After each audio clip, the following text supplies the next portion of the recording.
আসসালামু আলাইকুম।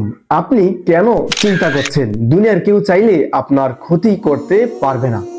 আল্লাহ তাআলা বলতেছেন সূরা ফাতিরের 2 নম্বর আয়াতে, আমি মানুষের জন্য যে রহমত মুক্ত করে দেই, দুনিয়ার কেউ চাইলে সেটা বন্ধ করতে পারবে না।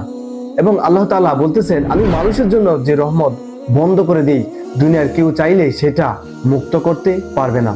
অতএব আল্লাহ প্রতাপশালী এবং কৌশলী।